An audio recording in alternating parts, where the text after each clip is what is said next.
I will call to order this meeting of the Lenox School Committee. Please note this meeting is being broadcast live on ctsbtv.org, Education Channel 1302, and will also be rebroadcast on CTSB TV. Hearing of visitors, if there are any.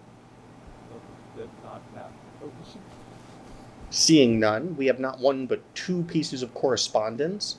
Very exciting. First, not exciting at all, is a retirement notice from Ms. Melissa Balkowski, noting that she will be formally retiring as of October 3rd, 2026. Pursuant to policy JCB E4, if we refuse to accept her retirement, she remains with the district indefinitely. So I have opted to do so.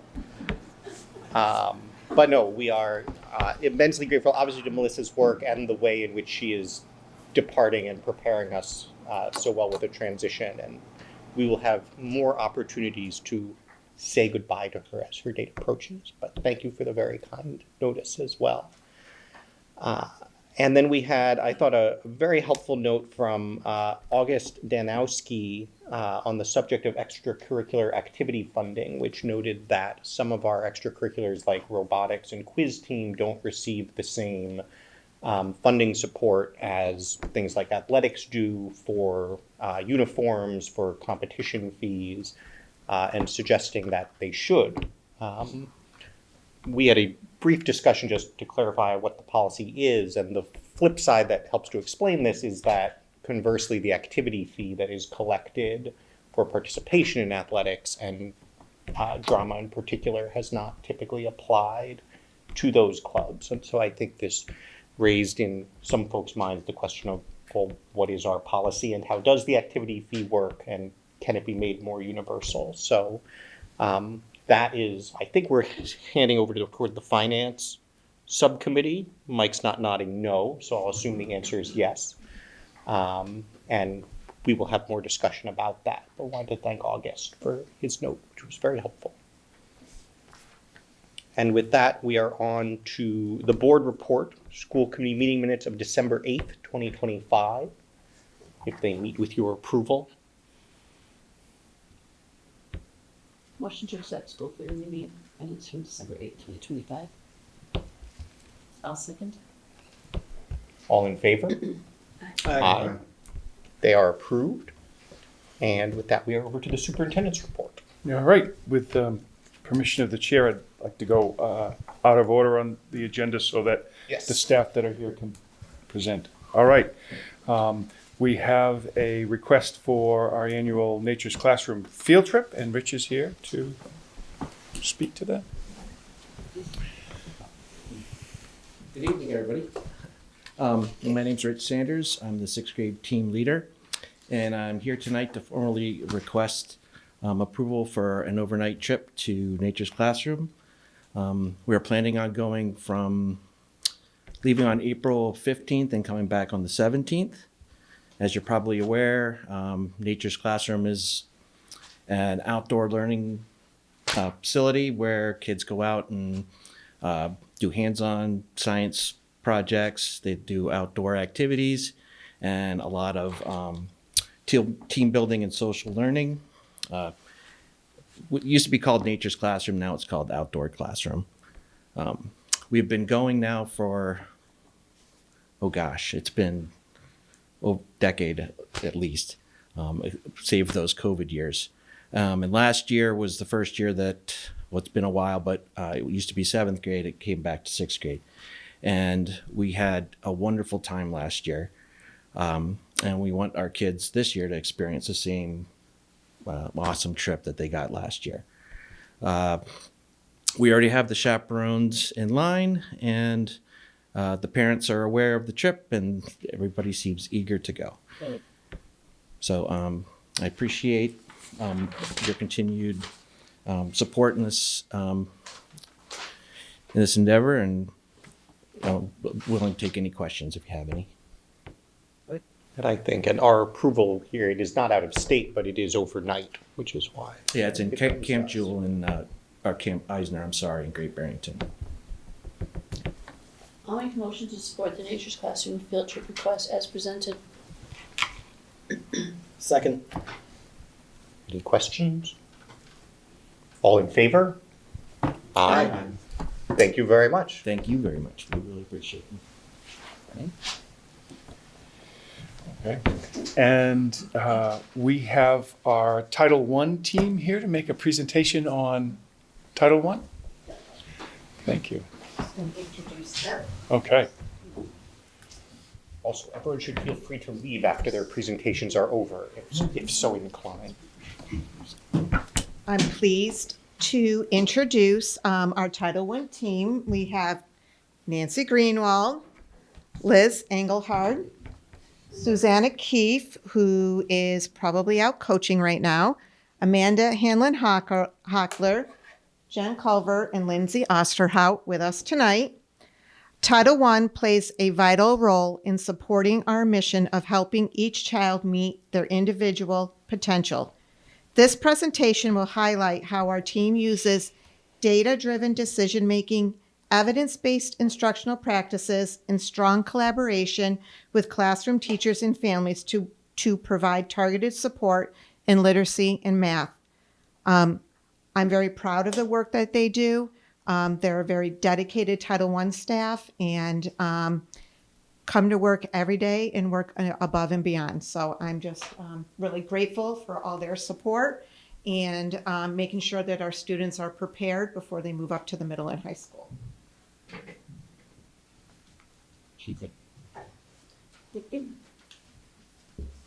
Hi, I'm Nancy Greenwald. I'm a Title I interventionist. And this is my team. I'm not going to repeat. We've already met the team, so. All right. Our impact within the school. We provide small group support in English language arts to 51 students and in math to 44 students, with 25 students receiving help in both subjects. When possible, we also support advanced students with enrichment type courses. Additionally, curriculum coaches assist teachers with Tier 1 interventions in classrooms. Okay. So at Morris, we're really fortunate because we have what we call a rank order system. And what we do is we collect quantitative data, so anything with numbers. Test scores, benchmarking data, and we marry that with the qualitative data.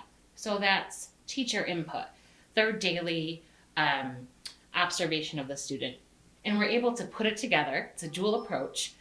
And we determine by the rank order who floats up to the top. They're the kids that probably need the most support. So we're able to fairly identify who needs a Title I group.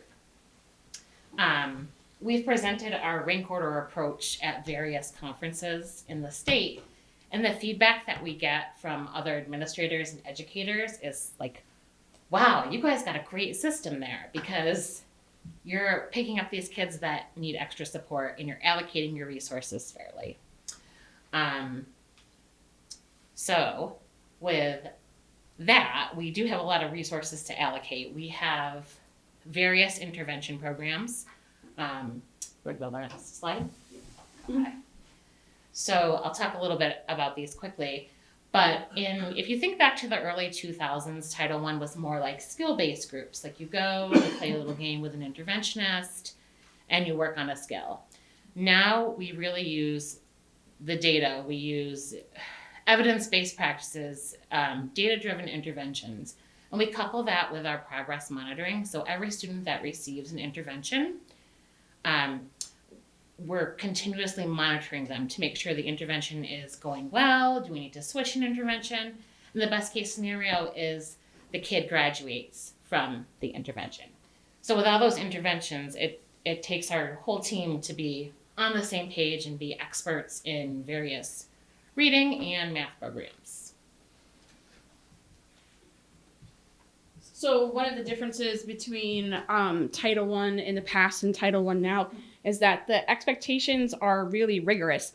And because we're not using a cookie cutter approach, we really are taking the information that we get from benchmarking and from progress monitoring to make alterations and shifts in our practice. And so the groups that we have in September are not the same groups that we have in June. When we see that a student is floundering, we really take steps to be proactive and make a shift in that instruction.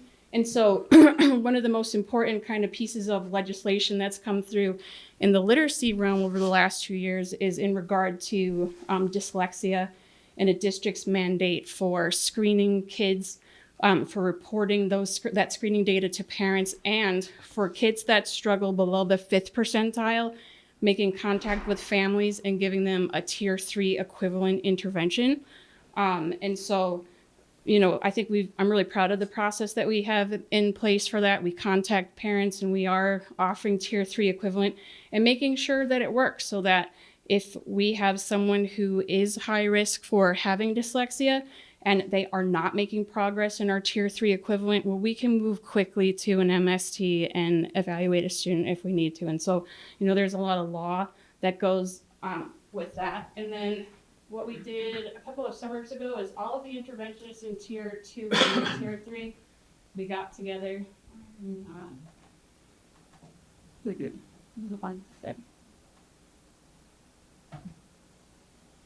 We got together and we talked about what are the resources that we offer, what different programs we have. And everything that you see in orange are just examples of some of the tier 2 interventions that we have in ELA for kids that are struggling. So some kids need fluency help, some kids need spelling help, some kids need comprehension help, some kids need phonological awareness help. And so we have all of these different type interventions that we can choose from to put kids together. And one of the most important things that comes with this is it's not something that we can teach one teacher to do in a year. It takes years for us to train a teacher in Title I to be effective with the use of all of these different programs. So this is ELA, and this is these are some of the choices that we have in math. And so we really take a look at our screening data and see who's below the 5th percentile, who's below the 10th percentile. Does someone need just a little bit of extra lesson support? Does someone have skill gaps? And so in addition to benchmarking assessments that we do, we also have other screening type tests that we give to see kind of where the point of failure is and how we can support a kid to get them to meet their best potential. Let's get back to here for a minute.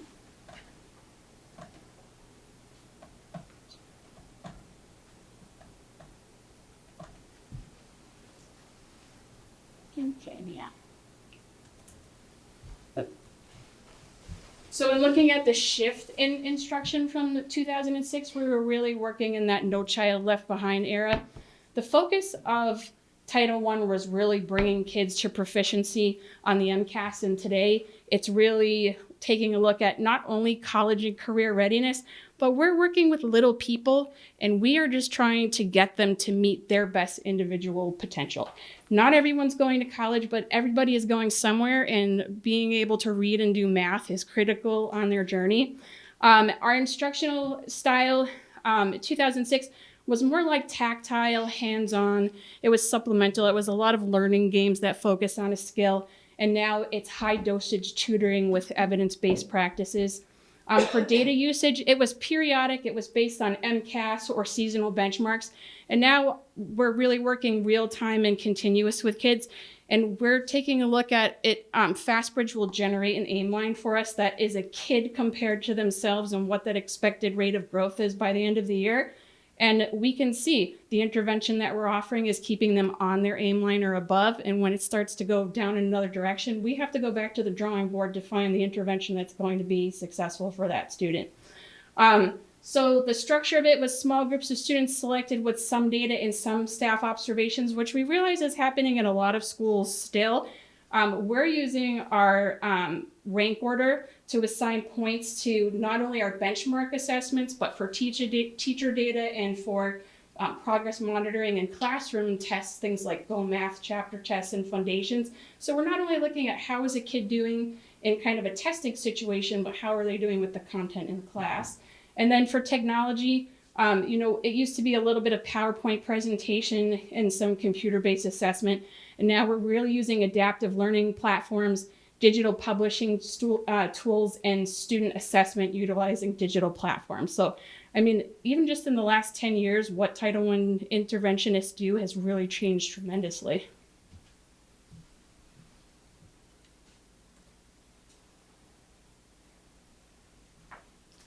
So not only do we teach our students, we also collaborate with our staff and our families.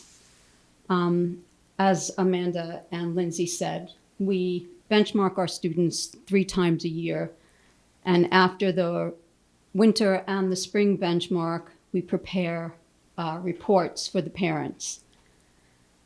We progress monitor our students biweekly and monthly, and twice a year in the fall and in the spring, we send home updates on our students and their progress monitoring and how they are doing and progressing. And we provide input during student support meetings. We attend data team meetings, and we meet with our curriculum coaches and our teachers to discuss the progress that our children are making. And we are also available for parent-teacher conferences if a parent requires us to meet with them. And that's pretty much what we do on a daily basis. So we really help to support our students to grow and learn and be the best students that they can possibly be. Thank you.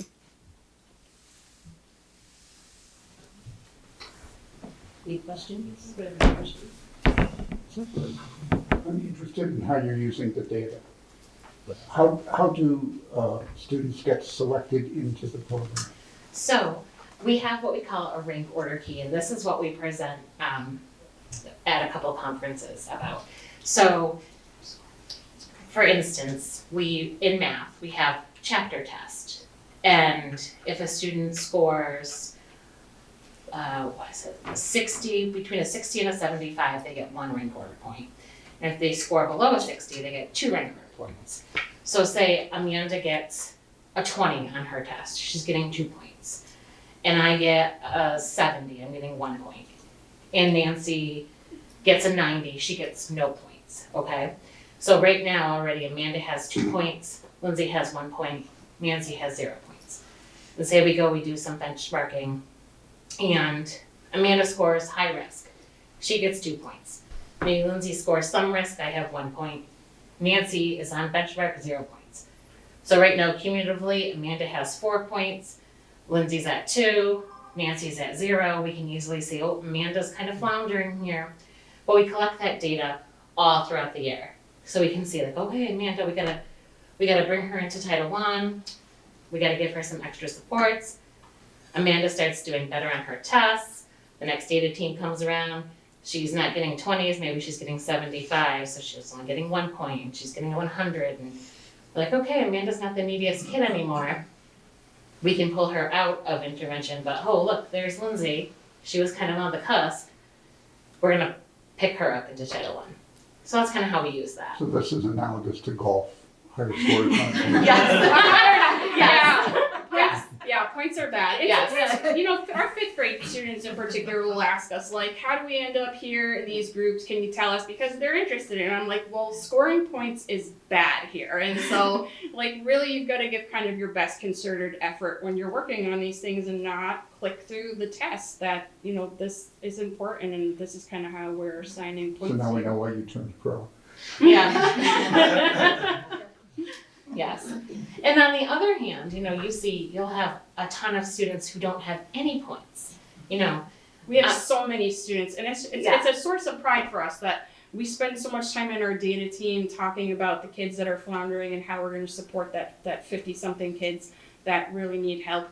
But for the most part, the kids underneath them have no rank order points at all. And that is really something for us to celebrate, even though we don't have a whole lot of time to talk about that. It's a quick, hey, look at all these kids that have 0 points. Yeah, yes, but we have to kind of focus on the kids kind of floating to the top that need a little extra help. And it's always important to use multiple points of data. So we're not just using that benchmark data, because sometimes you can get false flags. So we have our chapter tests, and we also, like I said, we use the data from the classroom teacher. So maybe Miss Culver's like, well, you know, Nancy didn't get any rank order points, she's doing good on her tests, but, you know, she's really struggling with such and such a concept. So maybe Nancy has 1 point now. So we have to use those multiple points and keep checking.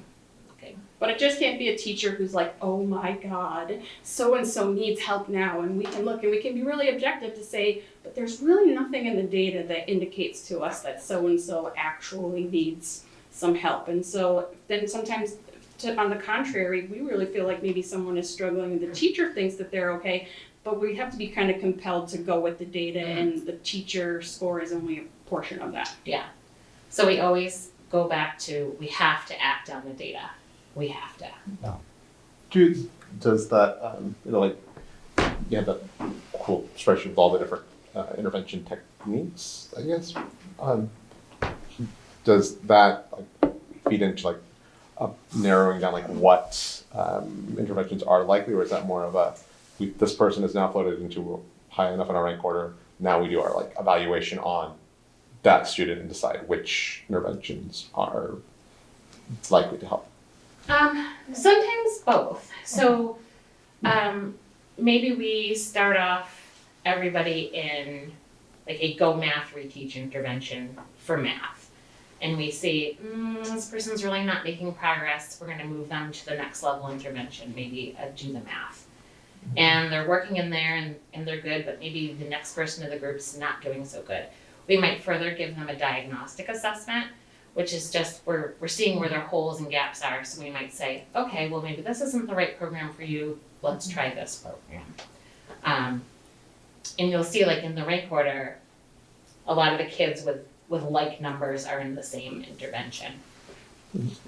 And then in ELA, the state mandated if you were below the 5th percentile that you had to receive one of our tier 3 equivalent. But what we found analyzing our data was that throughout the building, kids that were below the 10th percentile, not just the 5th percentile, were kids that were flagging with a learning disability. And so we were proactive and said, even though the state only requires us to act on the 5th percentile and below, in Morris we do the 10th percentile and below. And so those kids get a tier 3 equivalent. And then it all depends for the other kids what their area of struggle is. Benchmarking will tell me some of that. And we also give some other tests outside of benchmarking that will give us an idea. Yeah, and interestingly enough, even though you have the dyslexia law and there's no similar law in math yet, we're finding the kids that flag below the 5th percentile, those are the students that are eventually going on to tier 3 supports. So it's really similar, and we're really fortunate that we've had our benchmarking system for a while, so we can tell, like, oh, you know, if a kid usually flags high risk in numeral identification, like 5 out of those 6 kids, those are the kids that ended up needing some substantial help. So just like the history and the data history is really helpful for us.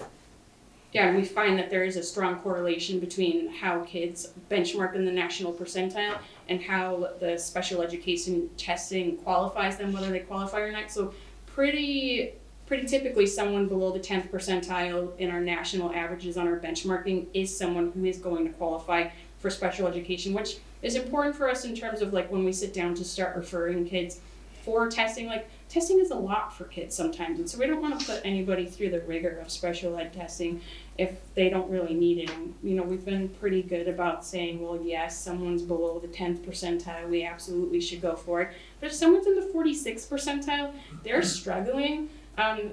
We just find that the correlation is that they don't usually qualify, and so we can make kind of determinations around that just based on our percentile data.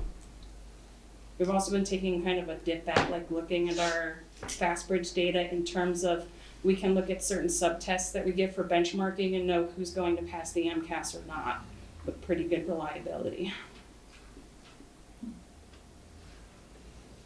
When you talk about intervention as an activity, what is the format of that typically? Is it kids are being pulled out for one-on-one? Have they been grouped into some of everything? Yeah, so typically our groups are about 3 kids. Some in the older grades we have bigger groups, or it looks like a push-in model. We see a lot of neurodiverse kids where there's some issues in terms of self-regulation, where we are looking at groups of 2 or sometimes a 1-to-1, just because a group of 3 with some kids just isn't possible. So sometimes it's a group of 1, sometimes it's 2, sometimes it's 3 in the upper grades, sometimes it's 5. And the smaller groups increase the effectiveness of the intervention. And then, one thing we look at too is, sometimes kids are average kids, right? Like, and there's nothing wrong with being average. Like, we want you to make your best potential, but like, at the end of the day, C's get degrees, right? Like, and so we're trying to like find that happy balance for kids and, just help everybody be successful. But there are 6 of us, and so there's a lot of different wheels moving, and we collect data during different times of the year. And so if it's November and I've done literacy assessment for the building with Jennifer Culver, and we see like some kids are making progress and other kids are kind of stuck, well then someone who doesn't have a group already and we see that there's an opening in their schedule, like, oh hey Nancy, guess what? Or if the personality of a team of kids isn't particularly working out, well then sometimes we have to weed that out and add another section of intervention. And so I feel like we have a really great team, like really utilizing data, and because there are 6 of us, it really allows us to differentiate the interventions that we're using for kids. We got a lot of choices, as you saw in the orange there. How often do the students receive Title I during the week? Most of the kids receive Title I 4 times a week, some 5 times. Sometimes the PLC adds into the rotation during an intervention time, and so we're not able to see the kids. And then sometimes when the kids are doing really well, we do what's called a step down. And so when we see like there's been a lot of nice growth, but we don't want to like kind of cut the cord altogether, we step down to 3 days of intervention. And then if the student is still maintaining the academic scores that they had previously, well then it's time for us to graduate. And so that's the way that we support kids just a little less and then move them out when it's time. Anybody have? Yeah, right.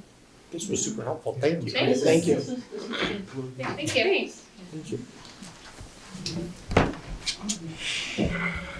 Thanks. There's a reason that they were recognized as the one exemplar in Massachusetts. Well, you can tell the enthusiasm. Yeah. You can tell. That's good. All right. Segue right into the next intervention. Okay, well, we certainly can. Director Kelly. Who's doing much again, you see?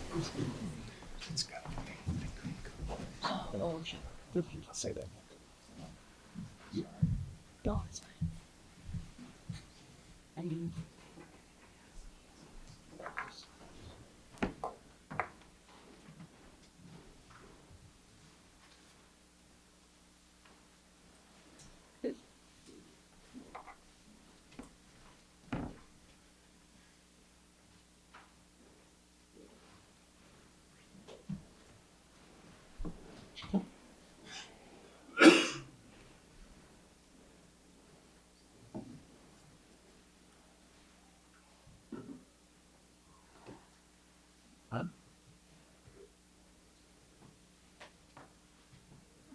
So Ed, I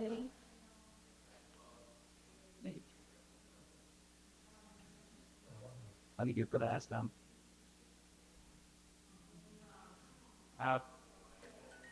Let's start here. I get that too. Oh, just nada. How about anyone? It's those. Is there 12:30? No. No. So let's see here. They just kind slot you. They're on by the you get that? Okay. I need to click it and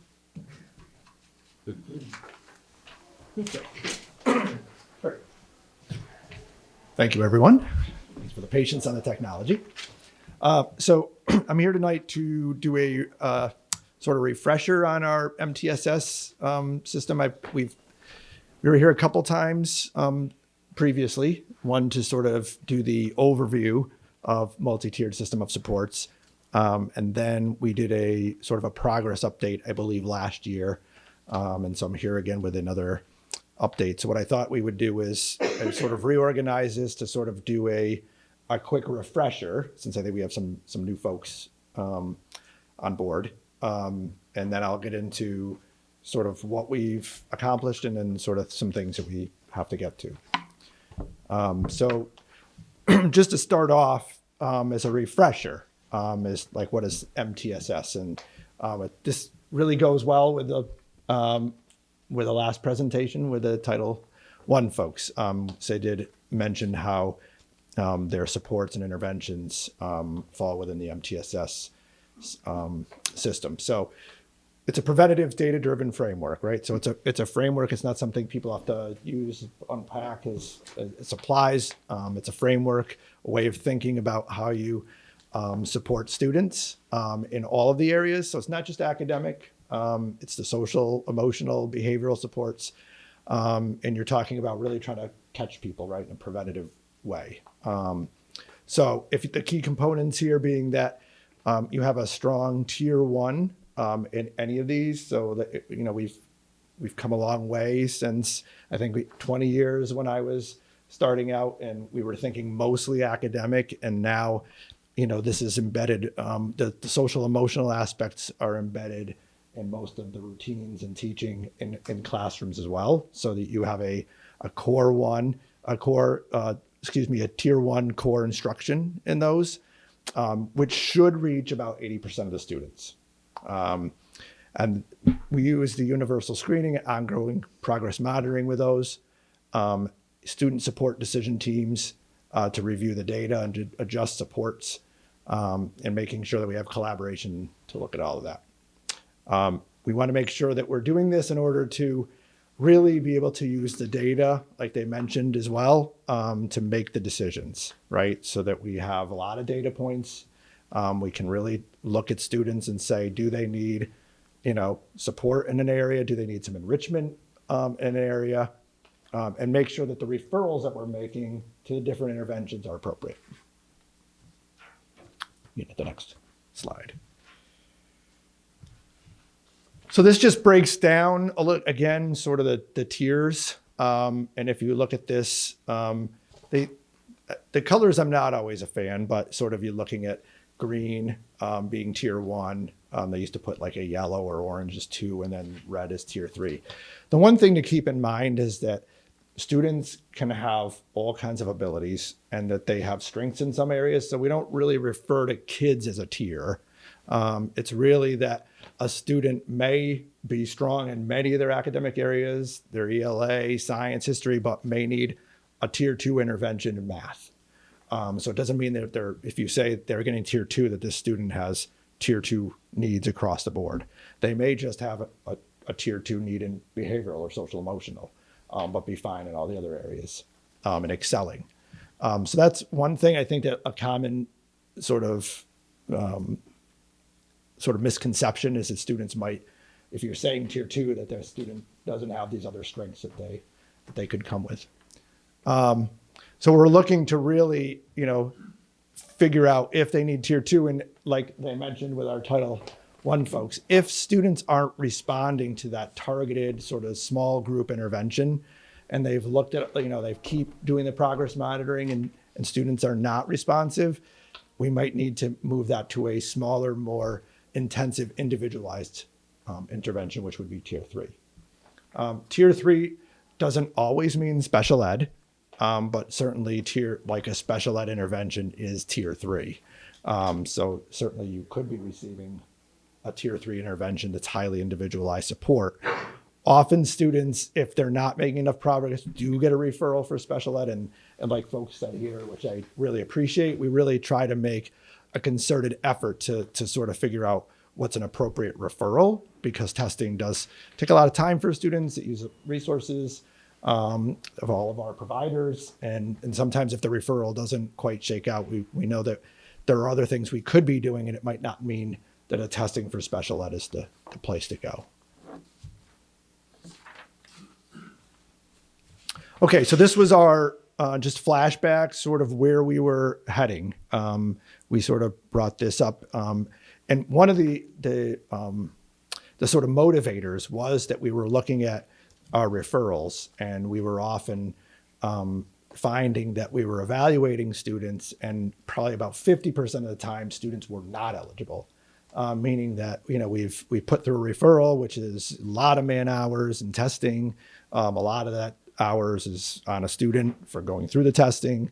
They're out of classrooms doing it, so they're not in class doing what they're doing the learning, and that wasn't really efficient. We also wanted to make sure that we had a really unified approach across both schools. And as you can hear, all these folks from Title I, we don't really have Title I services at middle school, but we do have to figure out what do you do for students who need sort of that same approach, right? Like Tier 2 intervention small group or a Tier 3 intervention. And so we wanted to make a unified way of looking at data to make those decisions across both schools, and then sort of provide the same kind of systems at both places. So here's where we sort of we're at with, like, what do we need to accomplish in the next number of years? And I want to then report out a little bit about sort of where we are with some of those. So we talked about needing really a lot of professional development. We thought that, look, multi-tiered systems of support's been around for a long time, but just because we talk about that and use the acronym and discuss, is it clear for everybody, right, what that means, and is it clear for what that means at Lenox Public Schools? So we wanted to make sure that people also know that what those clear process and procedures were, and if we don't have some of those, where do we have to fill in the gaps? We have pockets of places where we have lots of data, where people are using those pieces of data, but then we also have places where we're probably not utilizing that as well and not having systems for that. So we wanted to make sure, again, how are we doing that? What are those systems to look at those? We have student support teams that would take looks at, with data and referrals, but how are those systems functioning? And then we also wanted to look at our interventions and support that are in classrooms and how are those really being utilized.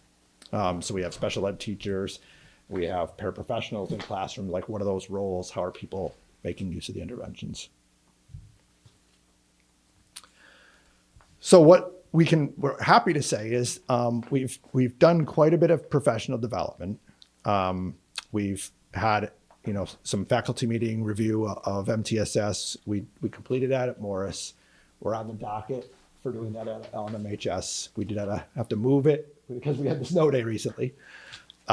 We recently had a professional development on universal design for learning. And so we've been in contract for about 3 years with an agency called Empower Ed, and they're really fantastic. They are a good group of people who really tailor the PD to your needs, and then they've helped also do some ongoing coaching with our staff. So we've upped our paraprofessional training as well about what paraprofessionals sort of are anticipated to be able to do in classrooms. How do they function, in different classrooms? What are their roles? How can they, sort of take some of what they already know in different disciplines and bring that in? And what are the systems to have consistency across both buildings? We already hired the intervention teachers for middle school. So we have a math intervention teacher and an ELA intervention teacher.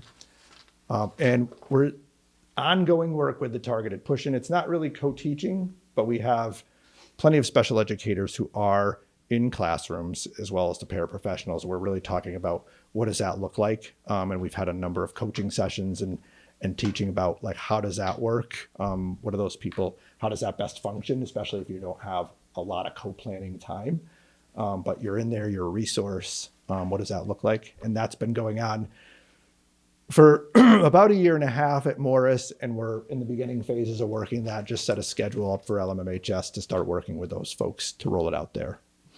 We've also acquired Panorama, which is really going to be useful about, sort of pulling all their data together. So it's really easy, really efficient at looking at what, like these folks were talking about in title, not just the piece of data they have, but like where you can just really look at a student at a glance and see a number of these pieces of data right away to sort of say, hey, does this student look like they're doing okay in most areas, or are there places where they're already flagging, whether it's attendance, behavior, or academics? One thing you mentioned, Intervention teachers hired at middle school, it seems like they're sort of the continuation of what Title I would be doing once you get to middle school. Is that? Do you want to talk about that a little bit? Brenda's over, that's the other piece, is Brenda is slowly making her way into the shift of the curriculum director, so she's sort of still half-time with those, but she is definitely taking the forefront on managing Yes. the intervention. Yes, it's just a little different being a middle school schedule is, I'm still learning it. It has a lot of interest keys, but yes, we're having actually their data meetings this week where will be the teachers right after they came back from break, gave their input for the data sheets, and we were benchmarking last week. And then once students get to the high school, we have special education teachers. Is there anything, I guess, what you would call tier 2 at the high school level? It's still a piece to work out, I think. We're not think really so. quite there. We have a little bit. It's not super extensive. Yeah, a lot of what we have in place, it's not really at a systems level. There are some individuals whose job it is to work specifically with smaller groups of students, sometimes one-on-one. And it really, at that point, it kind of becomes part of that student's narrative as opposed to the services that a program is designed to offer.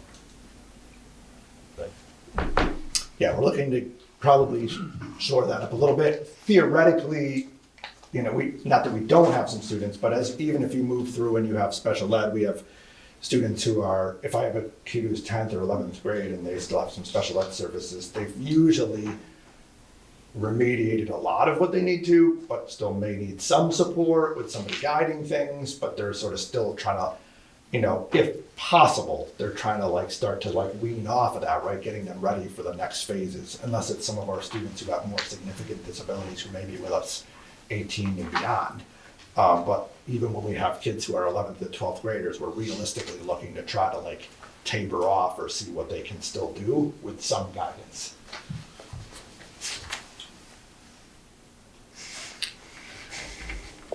So I just put up this little visual just to say about how does this really, the professional development is supporting our HSS rollout. So again, some of the key alignments, universal design for learning, really strengthening up our tier 1 by really anticipating learner variability, reducing barriers before the students struggle. I mean, this is the key spot really is trying to get, the very best in differentiation, using UDL, all that stuff in your tier 1 to either prevent problems or to sort of give the best opportunities. And then those other things really should just be layered on top. They're never replacing. Really still trying to hone in on the paraprofessional focus sessions to clarify roles and build capacity, so that the support staff can contribute intentionally to the learning and independence, because we found that we have not had enough training in the past for some of that vital staff group that works so closely with kids. And really still staying on the trauma-informed and de-escalation strategies, because we really need that, across the board still, again, in a tier 1 way. Okay, so I can go to it. So there's still a little bit more of a visual too for you about what some of that intervention program has added. So here's where we're at with that intervention materials. We've acquired those to support the needs. Those interventionists are working in collaboration with the classroom teachers. And then again, the students are added as needs are identified or released, much like in the Title I fashion, if skills are remediated. The ongoing communication with the ELA and math teacher is maintained, and in-class support is provided when available. You can go to the next one. So what does this mean for us in a bigger way? For the students, that's a more consistent academic and behavioral support and increased access to the learning through the inclusive, responsive instruction and fewer disruptions and more time engaged in learning. And for staff, really just making it that we have a shared language and expectation across that. So that's again, unified, clear understanding of fair versus equal within MTSS, and then those practical strategies aligned to the district priorities. Go to the next one. So still in progress. So we're really still, the consistent unified student support process. So we have two different, and they'll sort of always be somewhat different processes of like the way that you do your student support. At Morris, we have an MST, the Morris support team that looks at data and looks at student referrals. And then currently at LMHS, there's a building-based student support team. But we do want to have a more unified approach, sort of like more consistency within those, even though there will always be some variation of that because of the levels. But right now we're still doing, some work on those and what are we doing to sort of make it more systematized of the approach about how the referrals come, how is the data looked at, what are we doing with that next? And I think the use of Panorama will be very helpful. We're still working on, again, on the coaching with targeted pushing services and the full-time CIA director for next school year. Hit the next. Next. Is that it? That might be it. Thank you. Any questions? No, that was very good. Thank you very much. I really do like to see how, from Title I, we already start talking a lot about that individual approach. Look at the individual student, and Nancy and Amanda, thank you so much.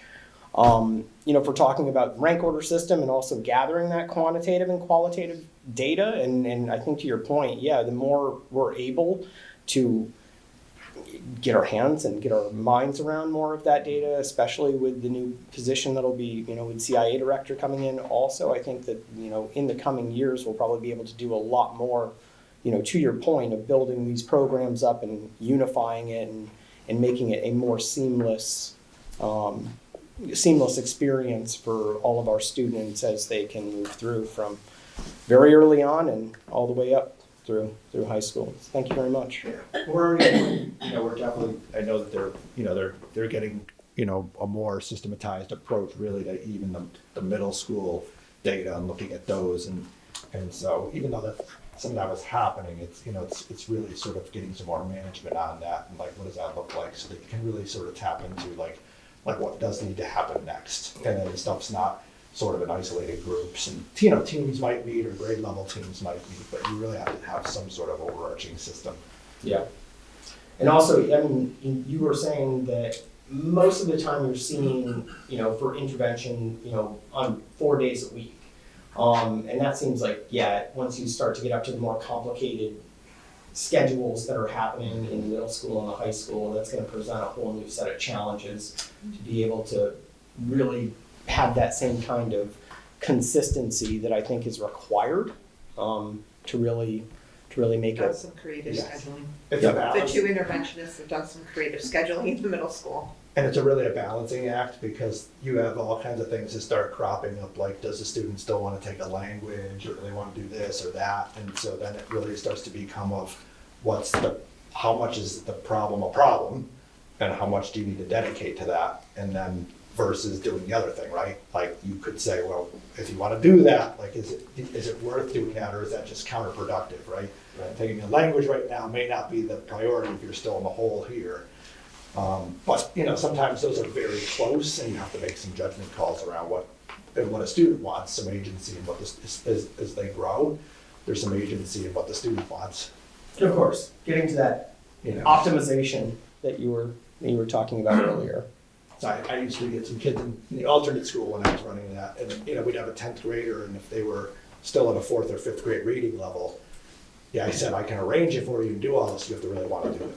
And if they didn't want to do that, then we had to talk about what else we were going to do to move forward with their education, what other programming we could do. But they have to be really motivated. I could provide them a place, a space, a person. But sometimes they didn't want to go all the way back and do that, or they weren't going to put the time in it. And you can't just sort of, not show up and do the work to remediate that level. I appreciate the emphasis on the education and support with, for the paraprofessionals. That has always been lacking.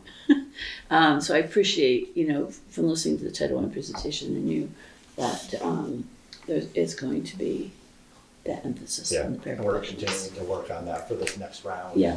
Really keeping that in the forefront, like even as we schedule, we think about school calendars, because they're vital pieces of the puzzle, and they work with a lot of the vulnerable students that we have, and so they're, we want to make sure that they have all the tools, available to them.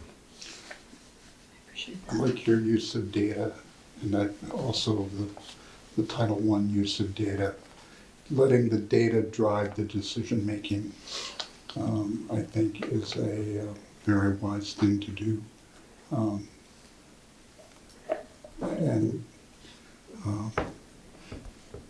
I think as you get more experience with this, you'll also become more sophisticated in the data analysis. Yeah, it's essential. It's essential to use that and then not just do a one and done, but this continued set, it's the ongoing cycle, because you get in an intervention, it's like, you also want to know if that's not working. I mean, you could say we did a good job at step one, we put it in an intervention, but if that didn't, if in 6 weeks or so, it's still like a flat line or it's going down, then you have to really reevaluate. So it doesn't really stop. You have to sort of continually look and say what happened here, and then let's change courses or mix it up because it's nothing's happening. Like my golf scores. Yeah, like your golf scores. Maybe you need a new professional, instructor.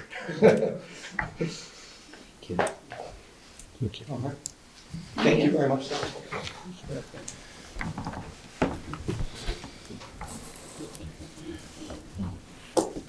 Before we move on from that topic, while it is it's clearly a team, and because our admin team is relatively small, we all assist. But from the vision of this to where we are, it's a big shout out to Brian Kelly for leading this and having us be ahead of where we predicted we would be.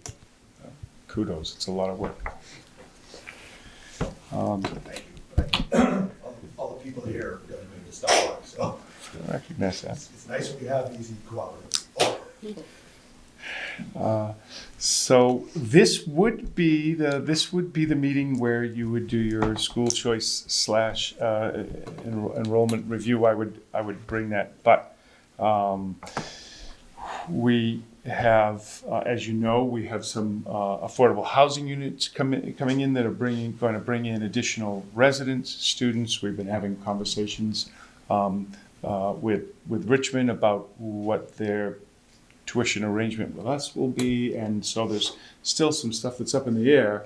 And so what I'm looking for is to push this out until I have that data. We know right now the number of students are coming. What we don't know is what grades they're going to be in. So once I know the grades that they're going to be in, we can meet and adjust our school choice openings accordingly, so that we're again staying at the just right numbers for our classrooms. And we have, from looking at the policy, typically we would have to determine that at this meeting, but we have until the first week of February before. I'm trying to remember what the timeline.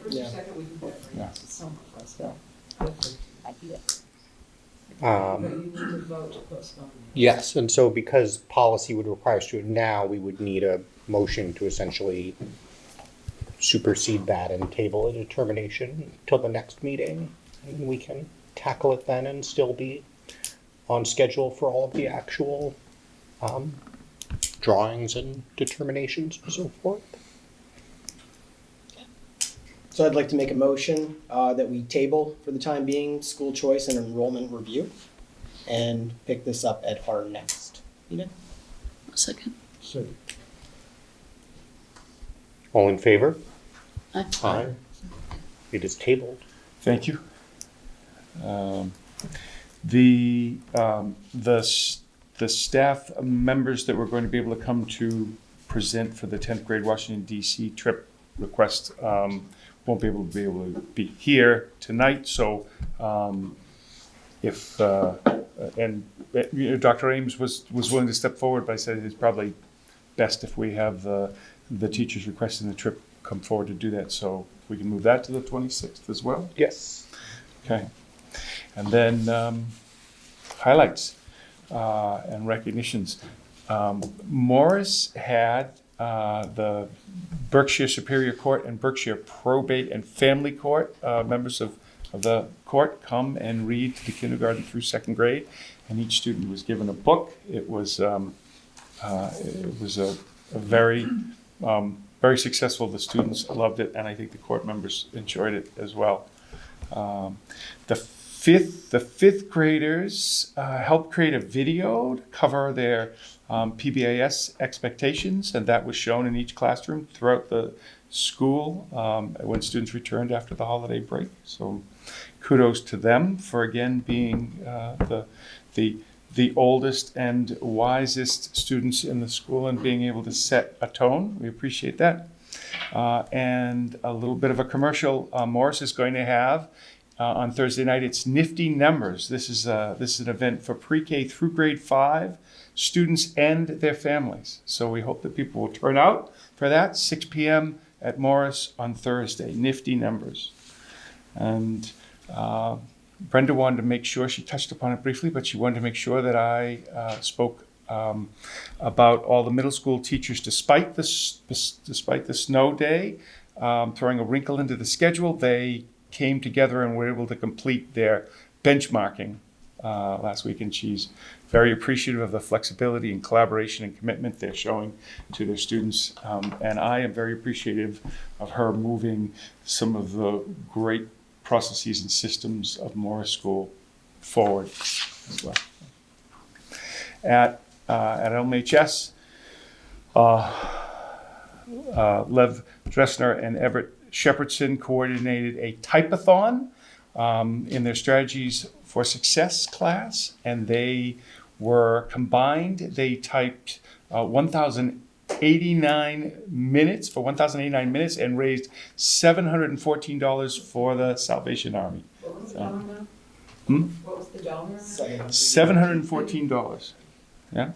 The Kindness Crew served holiday dinners right before the break at the Lenox Community Center to a group of local seniors, not our seniors, but seniors.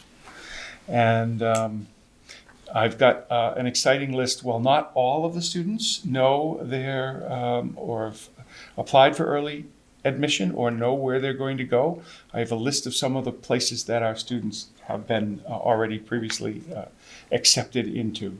So SUNY Geneseo, Simmons College, Pace University, Kent State, Fordham, University of South Carolina, Smith College, Loyola, Quinnipiac, Plymouth State, University of Mississippi, Boston College, just saying everybody, Bryant, Providence College, Fairfield University, RPI, Drexel, Temple, UMass Lowell, Western New England, Buffalo State, UNH, St. Joseph, Salve Regina, UVM, University of Hartford, University of Pennsylvania, Auburn, Emory, and the University of Montana. Congratulations to them all. Very exciting. So, and one other thing, our own representative here, Greta Matthews, has agreed to be the student representative as on our screening committee for the LMHS principal selection committee. Thank you, Greta. Of course, nice. All right, and that's coming together. I just have a few more people, and I will be able to announce all the members of the committee. Terrific. Thank you. You're welcome. I believe we just have subcommittee updates then. HR subcommittee almost successfully kicked off Unit C negotiations on Wednesday, and then It might have sleeted, so Is that a date? A little. That's a little date. but we will be kicking them off in a couple of weeks. We appreciate everybody's patience. We will buckle down and get to work on that shortly. Had the meeting gone to 3 in the morning, it would have been a good call. That's exactly right. Finance subcommittee meeting, no meeting since our last update. Our next meeting is scheduled for January 20th at 3 p.m. And that will be in advance of, we'll have a full budget overview at our next meeting. School committee meeting. And then policy, there are a number of updates coming for our approval, which Megan will present for the next meeting as well. So we'll have a chance to look at them then. It's gonna be a long meeting. That's what it sounds like. Well, but you see a bunch of that stuff that's planned for next meeting, we get pushed to the meeting after that. You gotta maintain a pipeline. And I think that's everything that's going on. That's it. We can adjourn if anybody wants to. Motion to adjourn. Second. All in favor? We are adjourned. Thank you very much.